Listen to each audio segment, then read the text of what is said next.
Өйткені білмеймін, түрімде мүмкін андай қазаққа ұқсап бара жатқан шығар, мүмкін сол да бір әсер еткен шығар. Қазір мені қазақ деп көбіне санайды. Найманмын ғой аға. Найман ішінде кімсің? Көлдемін ғой аға. Негізінде қиын сұрағы, ойлау керек те. Өйткені мен жатақханада жігіттердің қанышып, әрқашан япырай қазақ халық әнін айтушы едім. Мен қазақша сөйлескен кезде 90% мен Қазақстанда 4 жыл жүрдім, бірақ таксисттер вообще ақша алмаған менде. Сөзіміз де, күніміз де, түніміз де, және түсіміз де қазақша. Сол кезде бізге керек, сізге керек. Бізге емес, сізге керек. Ресейден қайтып келгенде, менің атам, нағашы атам, қазақша сыныпқа барасың ба, орысша сыныпқа барасың ба деген бір өзінің несін берді. Сөйтіп, білмеймін енді, менің таңдауым қазақша сыныпқа түсті. Сабақтарды оқып жүргенде математикадан әсіресе бөлшек, көбейту, алу деген мүлдем түсінбейтінмін. Ата көмектес, үй жұмысын әркез атаммен жасайтынмын. Бірақ атаның да шыдамы таусылды. Кейін, ой, сенен бір қазақ қыла алмаспын, орыс сыныбына бара берші деп сондай бір сөзі бар. Бірақ та мен ол кезде жылап, намысыма тиіп, жоқ, қайтсем де 11-ші сыныпты қазақша бітірем деп өзіме сондай бір не қойдым. Қазақстандан келгенде маған мотивация берген, сол жақта бар, Советский Союзский елдер бар, Өзбекстан, Кыргызстан, Қазақстан, Россия. Сол жерде білім ал деп айтқанда біздің үлкен кісілер өткен. Өйткені мен Қазақстанда тұрам. Сондықтан мен қазақ тілін білуім керек. Ол, наверное, ең бірінші фактор. Өмір, махаббат, тілге, қазақ халқына, қазақ мәдениетіне деген құрмет. Үйімізден кісі үзілмейтін. Үлкен әжелер келетіні де сәукелі, былай әдемі киім-кешектер киген, менің әжем мәрхум кітап оқып отыратын. Бұл вақтың тілі сәл анау не қазақша, не өзбекше емес, бір шағатай тілі мен сондай кітаптар, түркі тілі. Сонарды оқитын. Менің әжем мәрхум кітап оқып отырғанда, ана әжелер бәрі жылап отырады. Солар айтқан мен есімде әлі тұр. Мынау білмейді, ақшасында 10 000 деп айтайық. Мен айттым одан кейін, балам, кеттік біздің айтқаным жер мегада. Қазақша біледі екенсің ғой, нағып қазір бізбен сөйлеспейсің деп айтқан. Одан кейін олар басар жоқ, брат, саған ризамыз, ақшасыз аламыз, кеттік деп айтқан. Сол кезде менің есімде әлі тұр. 5-ші сыныпта оқып жүргенімде тани бастадым, біле бастадым, және де түсіне бастадым. Оқығанымды түсініп, жазғанымды түсініп дегендей. Қазақ тілінде 8 айдан үйрендім, егер шынайы болса. Сол 8 айда менің қасымда жүргендер 2 бала бар екен, 2 де Шымкентке. Сол 2-3-үміз тек қана қазақшамен сөйлесеміз.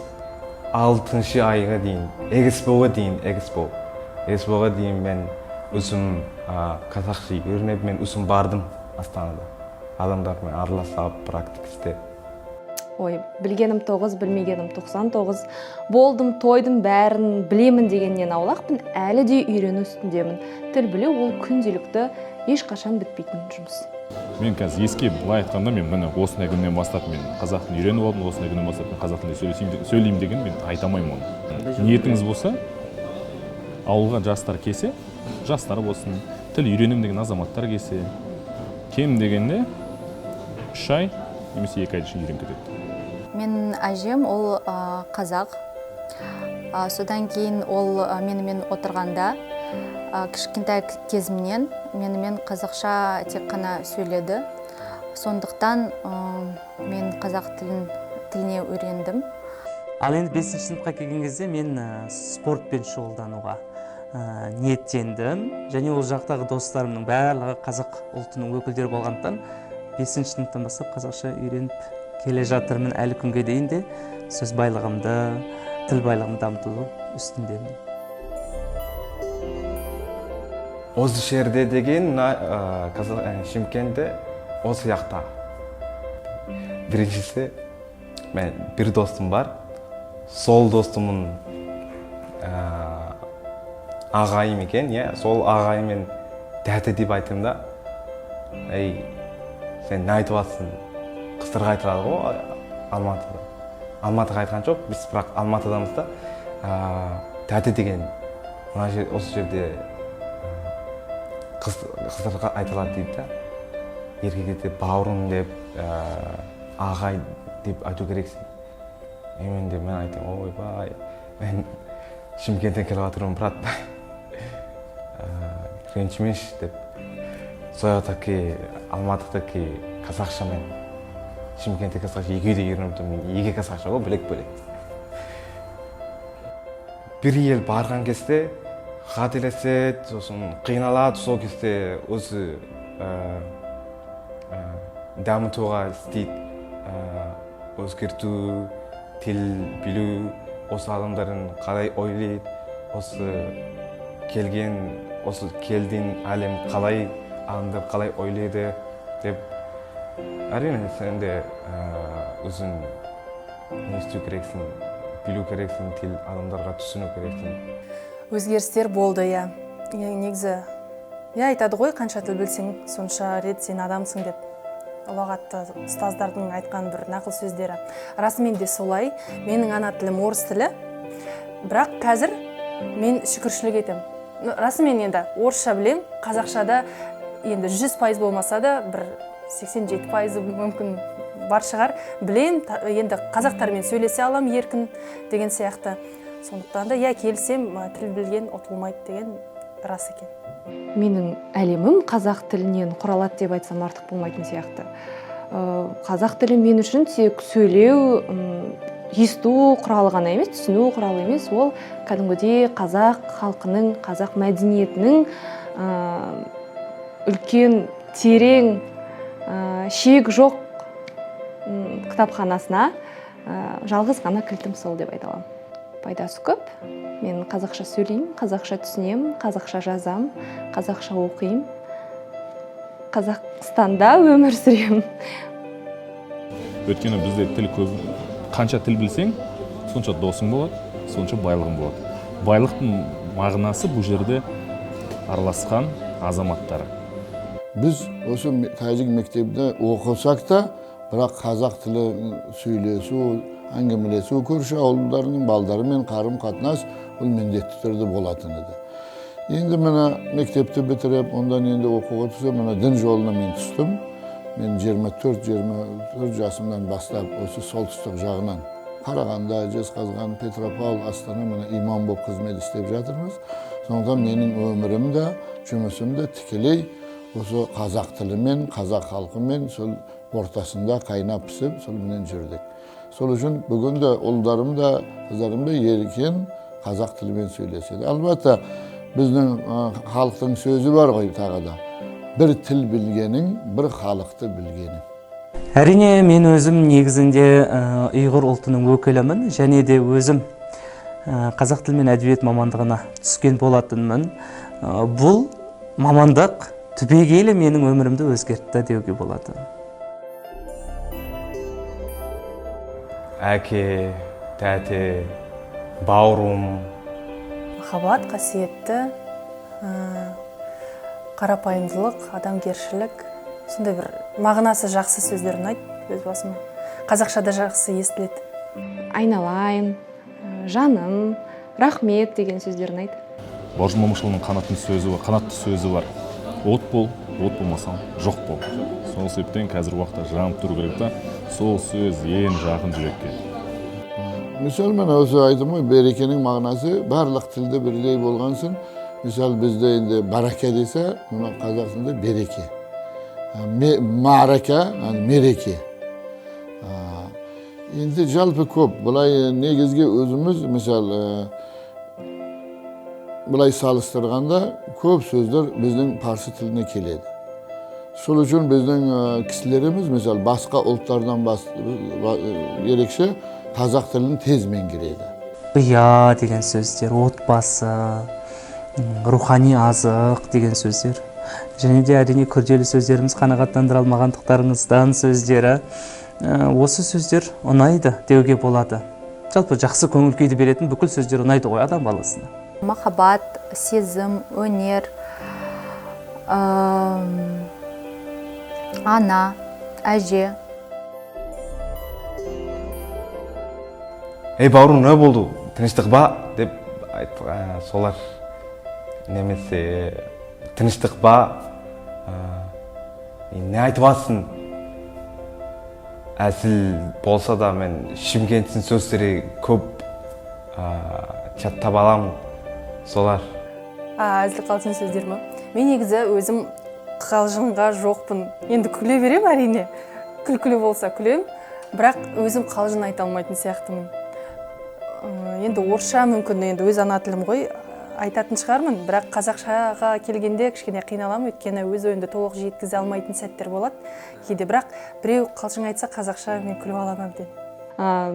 Тоқтана бейіс деген сөзді білем. Сосын жақында осы күлкінішті деген сөзді естігем.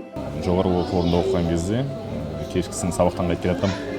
Сол кезде қараңғы жерден балалар шықты да. Бауырым, ассалаумағалейкум деді да. Темекің бар ма? Деген сияқты болып тұрды да. Сонымен тұрдым. Бауырым, тыныштық па? Деп айтқан кезде ассалаумағалейкум деді да. Болып кетті, мен де содан қайттым. Сол мен есіме шығып кетті да. Мен жұмыста бір кезде біреу бірдеңке айтып тұрған кезде бауырым, тыныштық па деп қалжыңдасып тиісе беремін. Ama есімге түспей жатыр. Енді былай шүкір, енді уағыз айтқанда өзі аузымызға келіп тұрады. Мысалы, мына қазір кептеп, енді ауруының кезінде, мысалы, баяғы қазақтың бір сөзі ғой. Ішің ауырса, аузыңды тий. Ол негізге былай шариғатқа да қарасаң, былай да қарасаң, былай мағыналы сөз. Бір кем отыр. Барған жерге бір кем отыр. Яғни барған жерде егер бір орын тастап кетсең, отырсаң, егер де бір сенден үлкен, жасы үлкен бір кісі келсе, ана орында отырады да сен орныңнан қозғалмай тұра бересің. Agar ұмтылып жоқ төрге отыра берейін дейсің, отырасың да ары қарай біреу келсе үлкенде ондан тұрасың, таған біреу келсе ондан тұрасың. Сол үшін бұл сөзді мағынасы мысалы бір кем отыр. Қазіргі таңда біз енді сөйлеу барысында ғой ол әзіл сөздер, біз кейбір мақал мәтелдерді әзіл ретінде қолдана аламыз. Яғни ойбай алыс десек, әшейін алыс деп айта саламыз, ойбай ит өлген жерде деген негізі бұл әзіл мәндегі бір мақал мәтел деуге болады шығар деп ойлаймын. Көп қой енді оны ойлану керек. Ұлы дала. Ұлы деген бала. Қалада жүрген бала.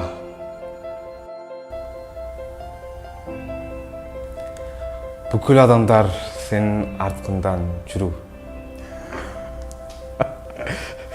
Менің үйім қазір Нұр-Сұлтанда тұрып жатқан. Біз көп қабатты үйде тұрамыз. Оның сыртында ұлы дала жүрегі деген жазу бар. Ұлы дала деп айтып қалған кезде жазық жер, Қазақстанның табиғаты, сондай бір, сондай ерекше бір біздің табиғатымыз көзіме елестейді. Қазақ даласы, ұлы дала. Мен үшін солай. Кем байтақ жер деген ағырына қосылатыны маған сол келеді. Ұлы деген кәдімгідей. Мен бүкіл Қазақстан ұлы дала деп есептеймін. Енді менің өмірім тағын сол бірінші жұмысым мен Ұлытаудан бастадым десек болады. 1988 жыл бір суретте сақталыпты sana. Егер орыс пен далаға қарасаң, Алланың даласына, сол далада Құдайды табасың. Яғни ойланып, бұл қандай кең дала, бұны қандай жер, қаншама кең, бұның Алланың құдіреті шексіз, қандай жаратқан. Негізге сол ойымда ұлы дала, иншалла бұл осы Қазақтың кең даласы болып көрінеді. Әрине Қазақстанның кең байтақ жерлері, ұлы дала деуге болады. Жеріміз өте кең, бай, құнарлы. Менің ана тілім бұл неміс тілі. Жоқ, мен айта алмайым. Өткені мен Қазақстанда тудым. Содан кейін мектепте мен орыс тілін, ағылшын тілін және қазақ тілін. Негізі мен онда айта алмаймын, ана тілім орыс тілі деп. Бірақ енді қараңыздар, кішкентай кезімнен қазақ тілін білемін. Орыс мектебінде оқыдым. Жоғары оқу орнында орысша бітірдім. Екі тіл де маған жақын. Ана тілім сомалийский тіл, әдбай дей санам я Қазақстан. Корей тілі. Ан녕хазмника. Қазақстан. Ба халқы хой Қазақстан салам. Қазақстанның бүткіл халқыға чын көңілімден, өзімнің милләтімнің исміден салам yollayman. Қазақстан hem Uyg'urlar, Қазақстанның içindeki yaşayotgan Uyg'urlar hem қазақ qarindoshlarimiz bir qarindosh, bir tuğның астында yaşayotganlıqdan müştaq dostluğumuz мәңгі болсын. Ондай сәттер жиі болып тұрады, себебі менің түр әлпетіме қарап, көп адам мені қай ұлттан екенімді таппай жатады, білмей жатады, көп сұрайды. Еске түсетін жайт ол бізде қазақ әдебиетінен мұғалім үй жұмысын берген. Менің атым Қожаны кәдімгі оқып, оның мазмұнын жазып, кейін жаңағы ауызшада айту. Сол кезде мен кәдімгі менің атым Қожаны үйде оқыған кезде мен таң қалдым. Мәссаған, мен түсініп жатыр екенмін ғой деп, қазақ тілін мен де білемін деген бір сол кез кәдімгі бір қалай айтсам болады. Енді расымен де қуаныш болды. Мен біледі екенмін. Осыған дейін мысалы мен түсінбесем, бірақ менің атым Қожаны оқығаннан кейін кәдімгі шығармаларды оқи бастадым. Қазақшалап мен түсінбейді деп ойлап, бірақ та кейін мен қазақша сөйлеп қалсам, олар кәдімгідей таң қалып, өздері қай тесікке кірерін білмей қалып, сондай бір ерекше жағдайлар болды. Қазір енді сирек кездеседі, өйткені білмеймін, түрімде мүмкін андай қазаққа ұқсап бара жатқан шығар. 500 ма? 500 теңгеден келістік. Сосын ол сөйтіп ойлаған 5000 деп. Сен маған 500 айтқан кезде қалай 5000 деп ойлайсың дедім да. Нағып айтпайсың жақсылап 500 теңге деп. Мен 5000 теңге ойладым дейді да. Бірақ сол кезде соқты түс дейді да. Мен түсінбей қалдым. Есіктен шық. Сол кезде. Мен негізі өзім мемлекеттік қызметкермін. Мен алғашқы жұмысқа кірген кезде маған енді ауылдың азаматтары келеді. Бірақ ана кісі, бір-екі кісі келді, екі жігіт болғанда, үлкен кісілер, жасы толған, маған келеді да, маған түріме қарайды да, здравствуйте дейді. Мы вот по такому вопросу дейді да. Енді мен мемлекеттік қызметкер болғандықтан қандай тілмен сұрақ қойды, мен сол тілмен жауап қайтардым. Оларға «Надо, здравствуйте».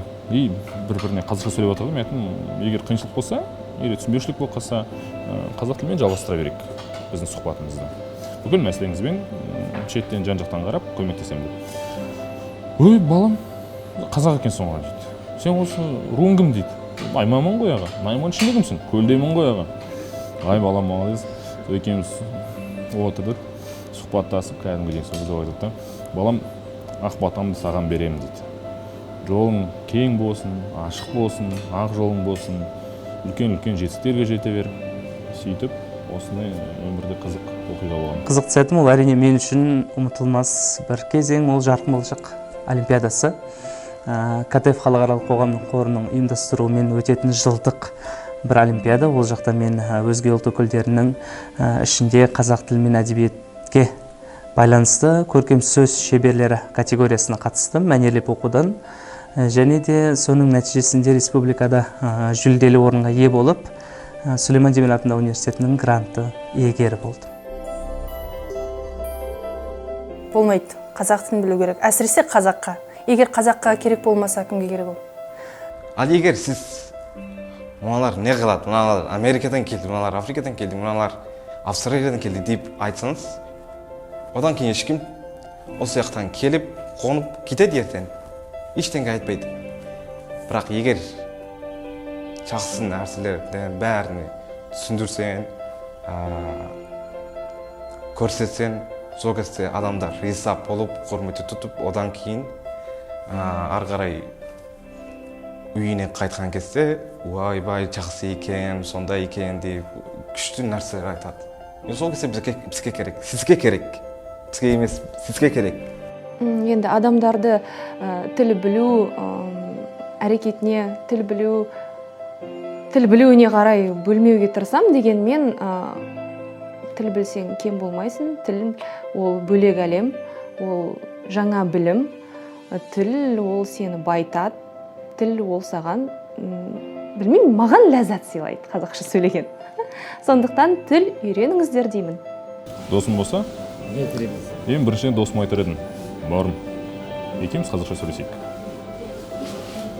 Сен маған қазақша сұрақ қой, мен саған қазақша жауап қайтарамын деген сияқты. Немесе өз ауылыма қонаққа шақырар едім, 1-2 айға. Одан кейін ауылдың ақсақалдарын апарар едім, бір жиналыстарды өткізіп, яғни адам сол жерде жүрген кезде, сол жерде барлық келген сұрақтарды түсінсе, мағынасын түсінсе, ертең өз ақ сайрап кетеді. Мәселе сода жатыр.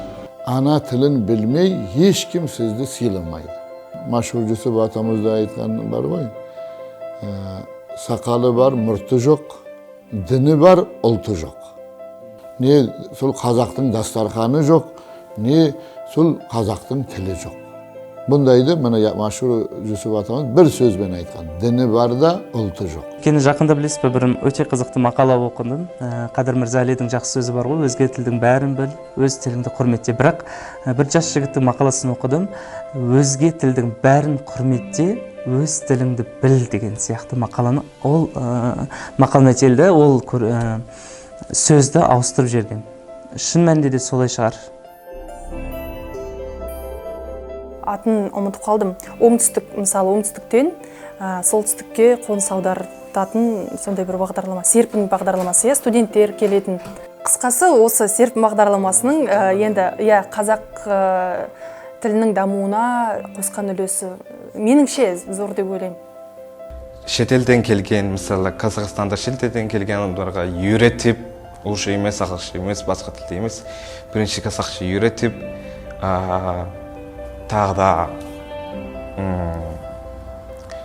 күлтүрі мәдениеті үйретіп, адамдар қалай өмір сүреді,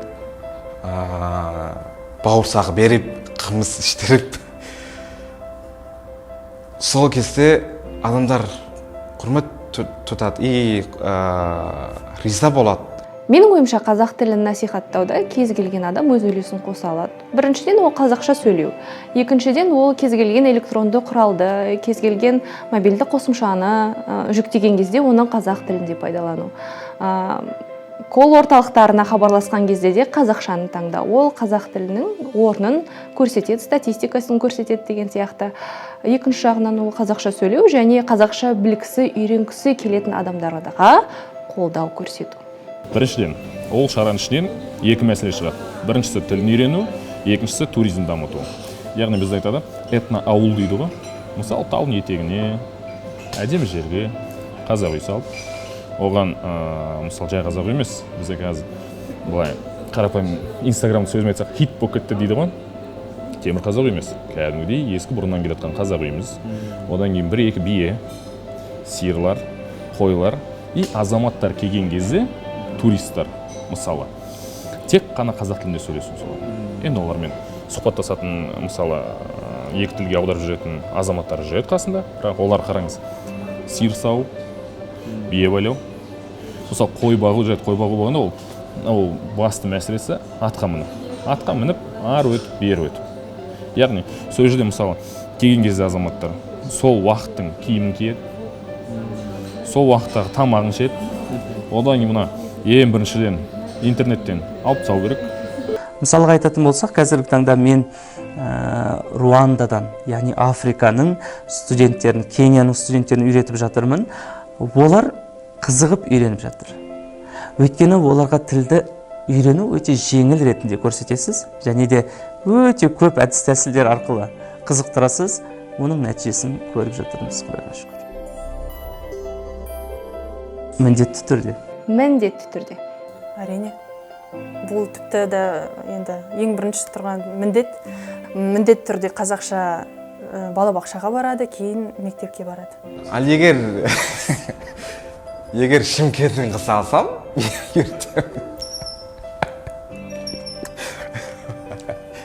үйретемін, нағып үйретпеймін, үйретемін. Әрине, мен оларға сабақтармен көмектесем, қазақша өлеңдер айтам. Үйде біз қазақша айтуға тырысамыз. Болашақта әрине қазақ мектебіне барады, қазақ сыныбына барады. Енді қолымнан келгенше көмектесемін.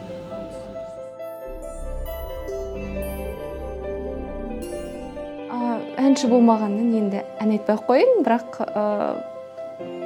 Ұлы Абайдың сөздерін оқып берейін. Сенбе жұртқа тұрса да қанша мақтап, әуре етет ішіне қолық сақтап. Өзіңе сен, өзіңді алып шығар, еңбегің мен ақылың екі жақтап. Ең ұнайтын ән, оны маған әжем айтқан, ол құстар әні. Құстар, құстар сызылтып ән салады, сол әнімен тербетеді ауаны. Ал адамдар күліп бастап өмірін, кетерінде жылай да алмай қалады. Қазақтың данасы, жас үлкен ағасы, бар деймесіндей бір адамның баласы. Бар деймесіндей бір адамның баласы. Жаз болса жарқыраған көлдің бет-ай, көгеріп толқындайды япыр-ай, желдің лебай-ай. Анашым шалқып күлсең, алдымда ұзақ жүрсем, жүрегім жыр толғайды, көңілім ортаймайды, анасы бар адамда ешқашан қартаймайды. Біз бір әлемде Өмір сүреміз. Ол Сүйікті Қазақстан.